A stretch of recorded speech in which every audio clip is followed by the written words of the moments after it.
Germans orders his infantry and tanks to practice the attack in daylight over and over again.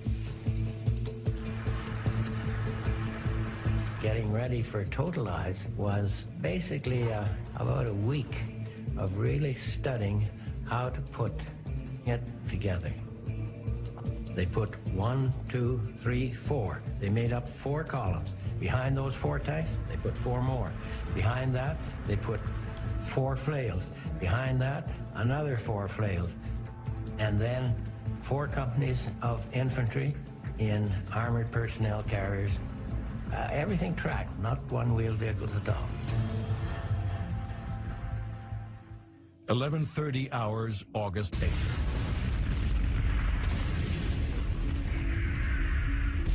After a massive bombardment, Operation Totalize begins. 400 British and Canadian tanks lurch forward into the darkness. So you were in a mixture of sentiments. You were afraid, you were proud, you were thrilled, you were bewildered.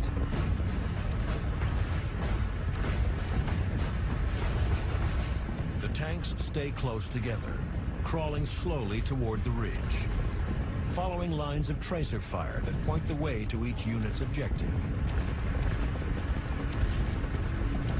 And all you saw was the red tail light of a tank in front. So you fixed your eyes on that red tail light and you followed for your life's sake.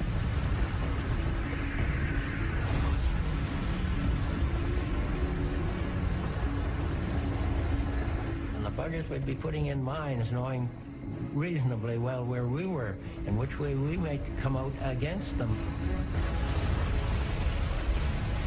Total chaos, with flashes going on all over the place, shells exploding. You'd hear the shooting going on all over the damn place. On the way, you saw some Germans in slit trenches, but you've been told not to stop, to keep going. You saw one of your tanks in front of you hit and going up in flames. You saw another one hit, going up in flames. You didn't know what was happening. You kept going, you kept going.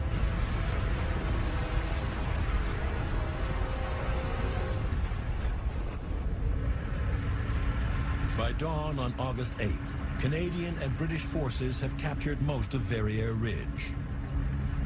By noon, the entire position is in Allied hands. Phase 1 of Operation Totalize is a success, opening the way for the Allies to advance and hook up with U.S. forces further south. On August 21st, after 2 more weeks of fierce fighting, the Allies finally complete their encirclement of the German army in Normandy. Those Germans who remained trapped inside the pocket are now easy prey for the Allies' superior air power. For a while, this tremendous slaughter, you can only call it, went on. More and more bombers and fighter bombers attacked. The misery around us screamed to high heaven. Refugees and soldiers from the defeated German armies looked helplessly at the bombers flying continuously overhead. It was useless to take cover from the bursting shells and bombs. Concentrated in such a confined space, we offered once-in-a-lifetime targets to the enemy air power. Death shadowed us at every step. We stood out like targets on a range. It was impossible to miss us.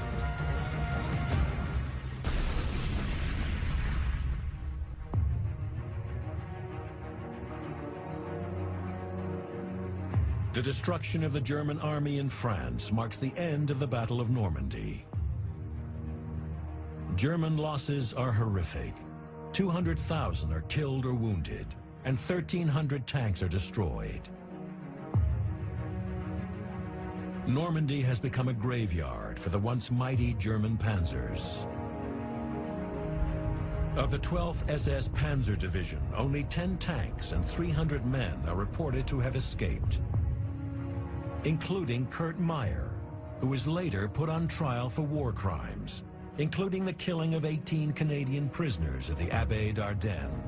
But he spends just 9 years in prison. For the Allies, the Battle of Normandy is a great victory, but it comes at a steep price. 50,000 men are killed, and over 150,000 are wounded. In the Battle of Normandy, the Sherbrooke Fusiliers suffer some of the heaviest losses of the war. Many still wonder how they survived. You know, I've been in tanks who were knocked out, but the shell didn't hit where I was. I've been in mortar barrages, but no mortar came down where I was. It's just dumb luck. I think everybody would agree on that. You got to be skillful, you got to be thoughtful and careful and all of that. But if you're not lucky, you're not going to make it.